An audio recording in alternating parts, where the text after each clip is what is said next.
Hey guys, it's Celine. Yes, long overdue.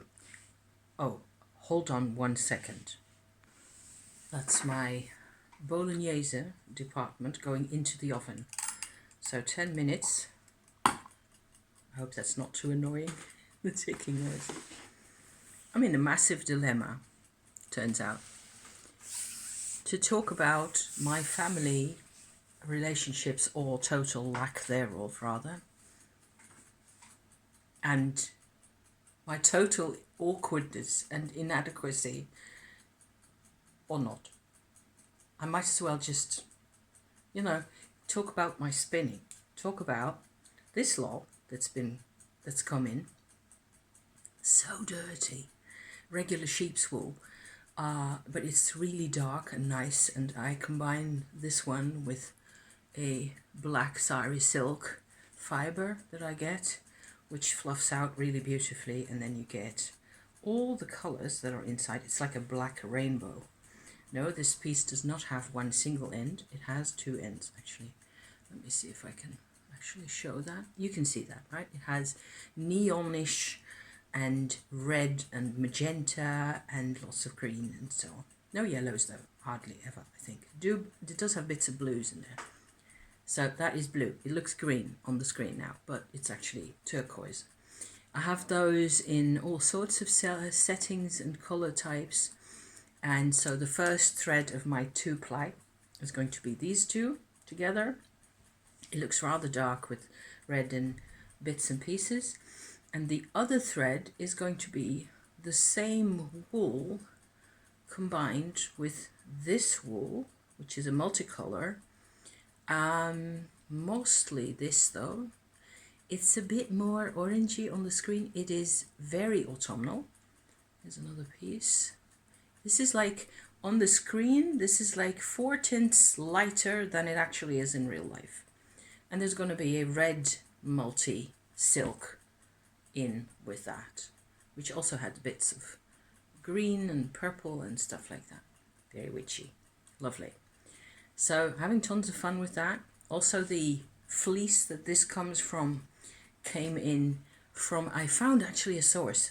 Oh, finally, I found a source of sheep's wool to work with. There's quite fields with sheep where I am around here in the countryside that I drive through with husband occasionally, and no wool, no fleeces to buy anywhere. So every time I rang a doctor, I've been a couple of Sundays with husband, just when we went out for a coffee or something, and then after driving around trying to ring people's doorbells and to figure out whose are these sheep that I see here, and then zero, because either they weren't there or they were just not at home or whatever. Very complicated situation. I ended up finding somebody who knew a shearer, because she actually does have a couple of sheep herself. She uses the wool for herself, so she didn't have any to sell, but she gave me the phone number of the shearer who comes to her place in the springtime to shear her sheep for her. Oh, finally.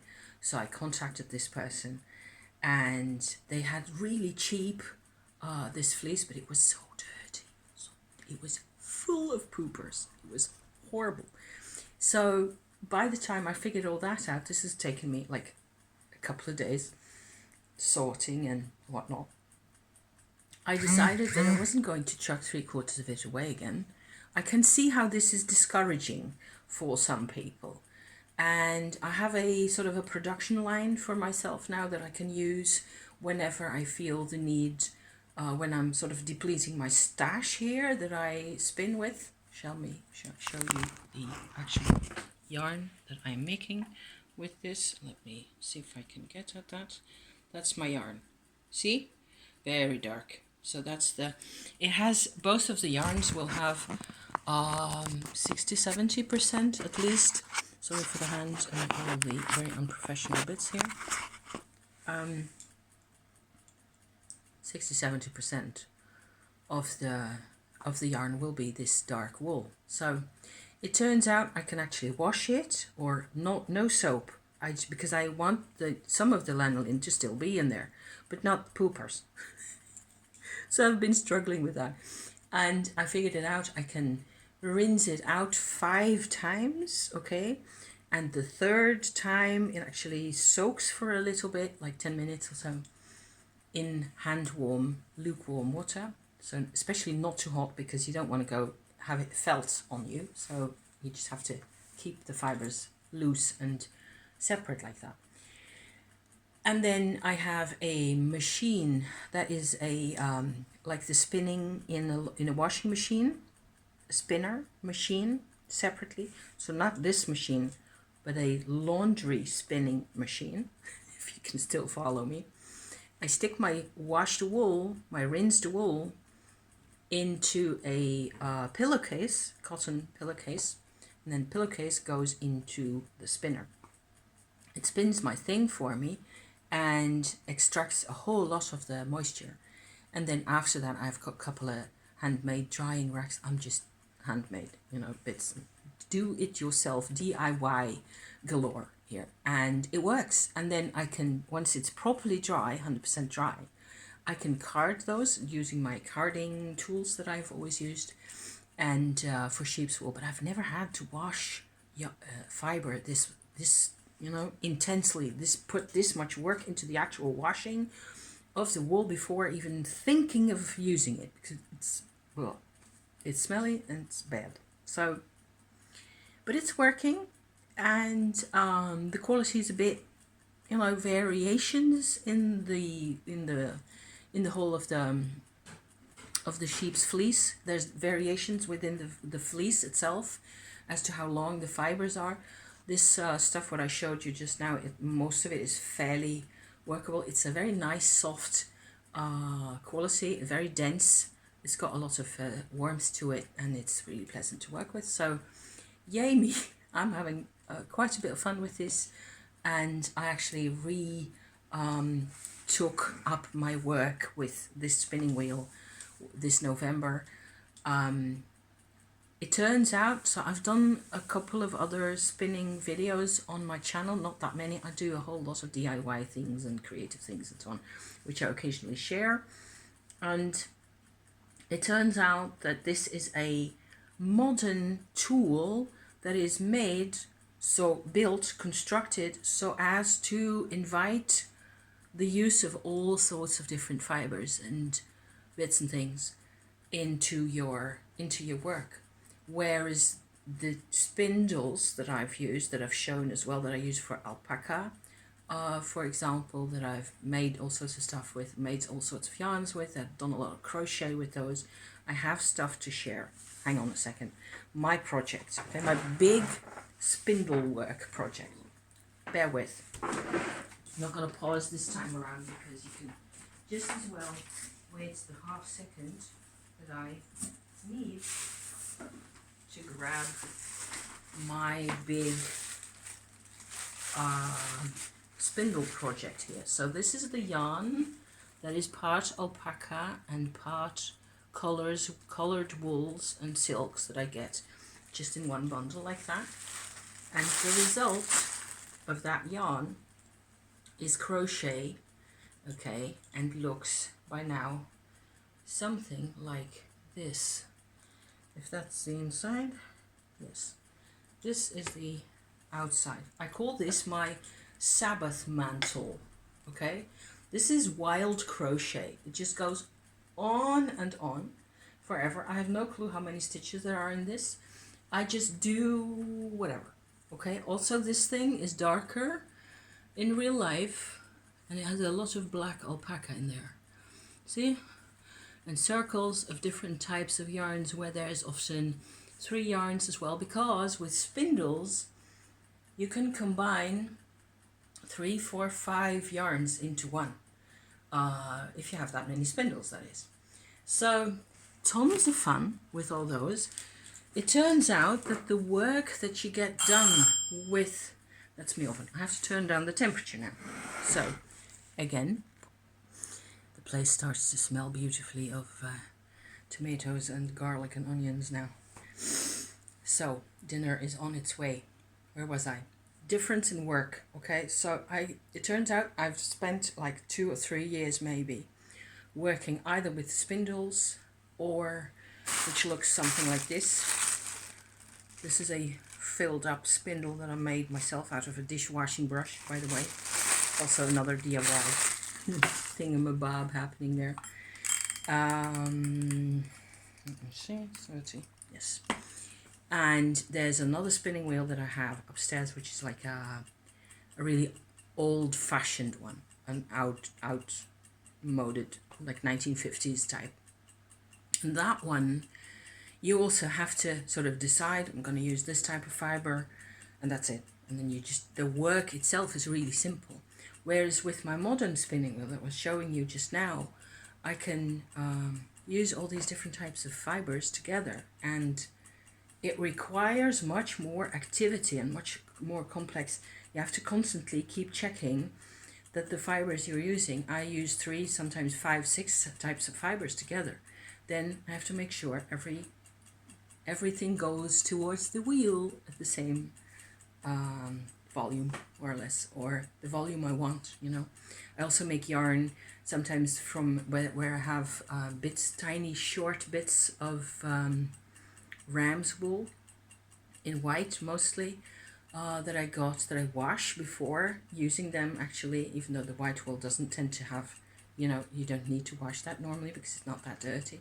But the white ram's wool, if you have those short bits, you can actually, they felt slightly, and if you spin with those, then you get a yarn that has all sorts of little woolen bubbles in it. So that is so cute.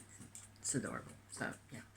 So lots of different variations possible, but I had to really relearn working with this spinning wheel and sort of re-enjoying it, and it's working. So bliss. So I don't know exactly what I said at the beginning here, but I have issues at the moment where I find it really difficult to talk about personal things. The depersonalization pattern is still, you know, I'm expanding obviously and growing towards a much deeper and more like a 360-degree sort of a life that I was supposed to be having all this time, which I never really had. And I'm going to be 60 years old next year. Not next time, next year. So it's really strange. I have much more to process, much more emotional depth to process constantly. It's a lot of work, and I do tend to overtake everything over seriously. A lot of you know, things that have to do with other people. It's how it's always been, you know.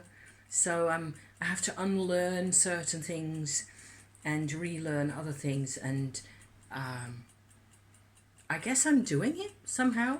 I recorded a whole video earlier where I went into this whole situation that's happening with relatives of mine and with my dad and all that, and I deleted it because it was a fine video, but it wasn't really,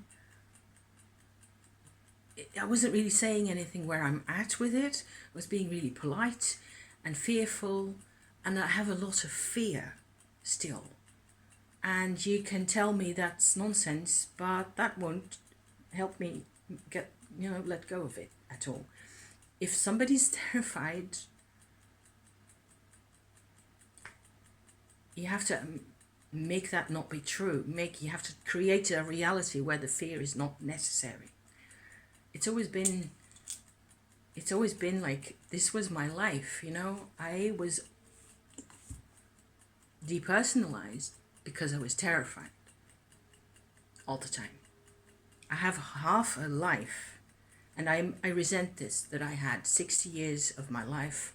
Basically, I've built a lot of it out of my meditation practices recently. I've had a lot of activations in here, in my chest area and all that, my throat, where because of that, I'm actually coming to life now. I wish I'd known this when I was 20, you know, and I could have just kicked all my bad habits and all my bad reactions and all my fear to the curb, and it would have just been, that would have been the end of it, you know.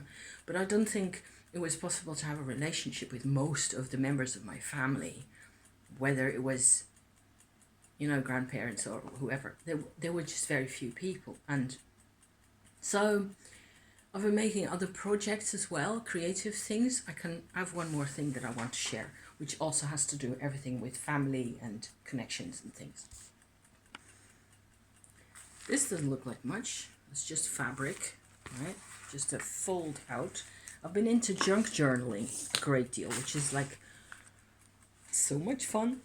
You can sew on, it turns out, bits of paper and photographs onto fabric. Something I would never have thought possible. But I saw people do it on YouTube. There's a photograph right there, and it has stitches all around it, see? So there's that one.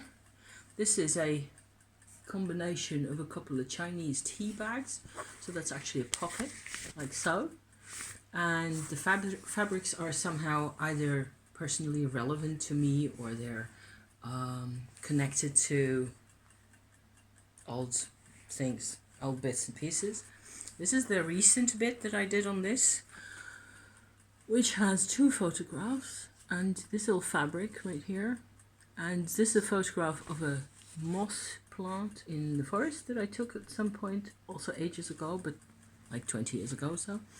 And this here is an actual old photo of my granddad and his car. He's hooking on his caravan. The white bit at the front is the caravan that he's hooking onto his Volvo, yellow Volvo right there.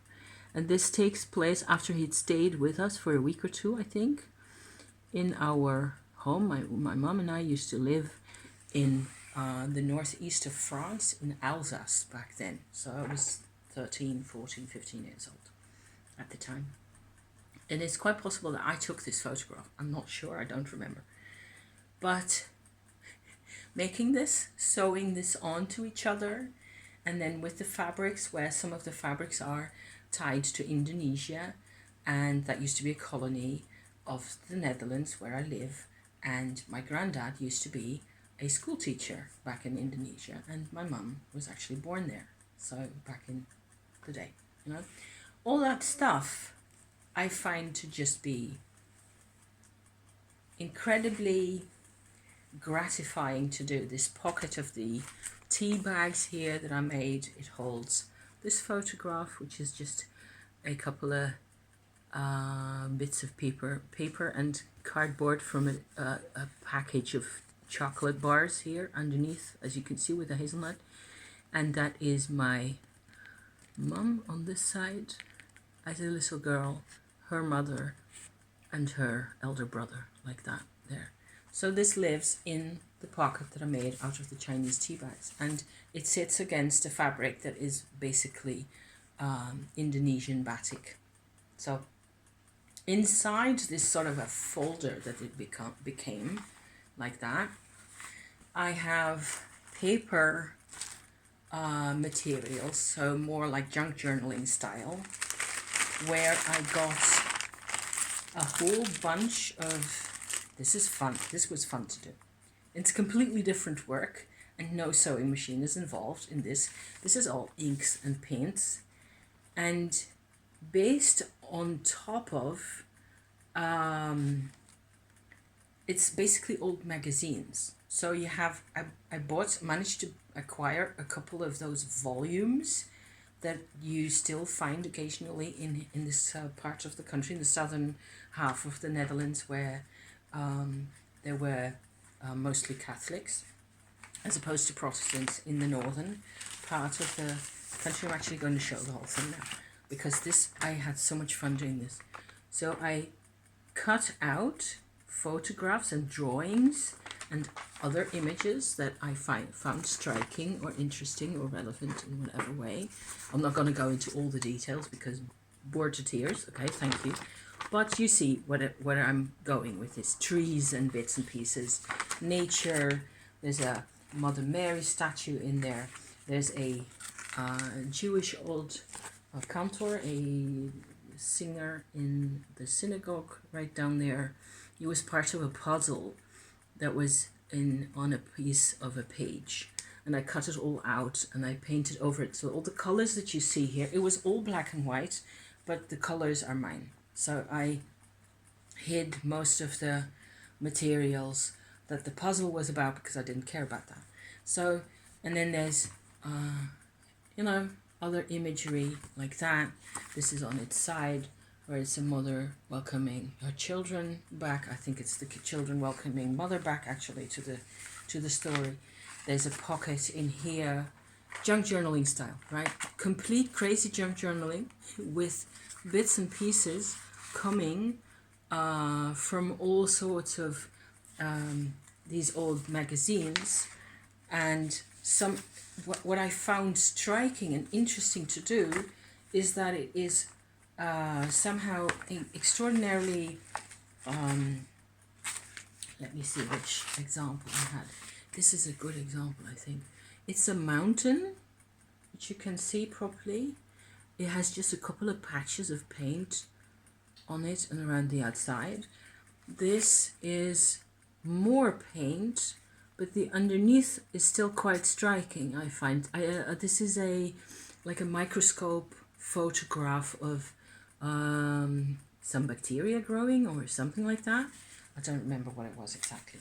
There's others in here. Oh yeah, these. So this all folds out endlessly a couple of times. And here's more of those photographs. And it was just black and white. And by working with black ink on the edges here and there, you don't see it that much on the page now, but especially around here between in the middle, like so, you see that you take away some of the contrast. All this black here I put in, okay? So, and I used the blue and the green inks also to take down some of the contrast. And sometimes you just have to work in things of your own. I love doing this. It was such fun. It makes no sense, and I just loved it. And the whole thing is just a whole fold out sort of a, what is it? It's I don't know.